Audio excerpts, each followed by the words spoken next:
এই মুহূর্তে জ্বালানি পরিস্থিতির সবশেষ খবর জানাতে আমাদের সাথে ময়মনসিংহ থেকে যুক্ত হচ্ছেন সহকর্মী বাবুল হোসেন।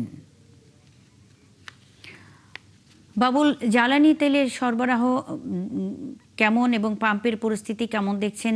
এছাড়া সন্ধ্যা ৬টা থেকে শপিং মল বন্ধ রাখার সিদ্ধান্ত প্রথম দিনে কতটুকু কার্যকর হলো?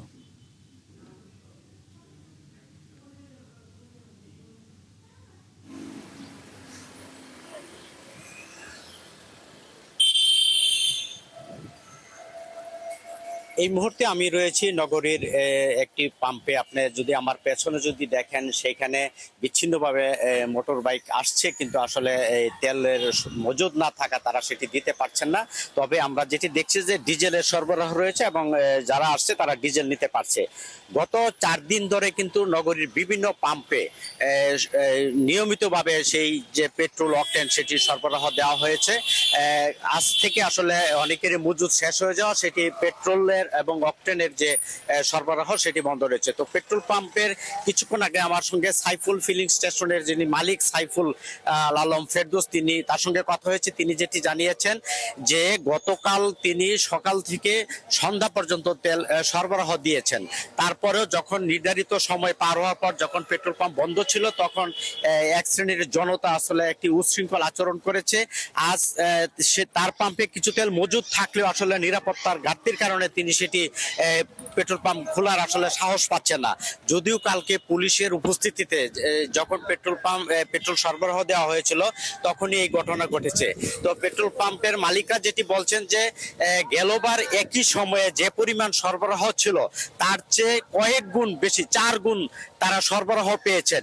কিন্তু তারপরেও চাহিদা এতটাই বেড়েছে যে কারণে আসলে সেই সরবরাহের সঙ্গে আসলে চাহিদার সমন্বয় হচ্ছে না। এর কারণ হিসেবে যেটি বলছেন যে পেট্রোল পাম্পে যারা তেল নিতে আসছে তারা চাচ্ছে বেশিরভাগই ঘুরে ফিরে একাধিক পাম্পের থেকে তাদের ফুল ট্যাঙ্কি তাদের মজুদ করার জন্য, সেই মজুদের যে প্রবণতা বাইকারদের মধ্যে, সেই কারণেই আসলে এই সংকট তৈরি হচ্ছে। আমরা যেটি দেখছি, ঘুরে ফিরে একই মোটরসাইকেলের মালিক বিভিন্ন পাম্পে একটি থেকে নিয়ে তারা অন্য পাম্পে গিয়ে তাদের যে ফুল ট্যাঙ্ক পরিপূর্ণ করতে চাচ্ছেন। এই কারণে আসলে প্রতিটি পাম্পে হাজার হাজার আমরা দেখতে পাচ্ছি, যখন সরবরাহ দেওয়া হয় তখন সেই ভিড় আমরা কিন্তু লক্ষ্য করি। কিন্তু আজ যেহেতু অনেক পাম্প সেটি তাদের যে সরবরাহ ছিল সেটি তারা আসলে তারা পুরোটাই সরবরাহ করে ফেলেছেন, সে কারণে আজ বেশিরভাগ পাম্প কিন্তু আমরা দেখতে পাচ্ছি যে বন্ধ রয়েছে এবং যারা আসছেন তারা ঘুরে যাচ্ছেন, ফিরে যাচ্ছেন, তারা কোনো তেল সরবরাহ পাচ্ছেন না। তবে যারা মোটর বাইকার তারা যেটি বলছেন যে যখন তেল দেওয়া হয়, তারা যেটি চাচ্ছেন যারা বাইকাররা, যে যখন কোনো পাম্প থেকে তাদের তেল দেওয়া হয় যাতে নির্দিষ্ট পরিমাণ না করে যেন ফুল ট্যাঙ্কি যদি দেওয়া হয়, তাহলে হয়তো এই সংকটের অবসান ঘটবে। এবং মালিক যারা রয়েছেন তারা চাচ্ছেন যে স্থানীয় প্রশাসন থেকে পরিপূর্ণ নিরাপত্তা পেলেই আসলে এই সরবরাহ আসলে তারা স্বস্তি নিয়ে তারা বিতরণ করতে পারবেন। মন্নি। বাবুল হোসেন, অসংখ্য ধন্যবাদ বেশ কিছু তথ্যের জন্য। সঙ্গেই থাকবেন ময়মনসিংহের জ্বালানি পরিস্থিতির সবশেষ খবরাখবর নিয়ে বাবুল হোসেন যুক্ত ছিলেন।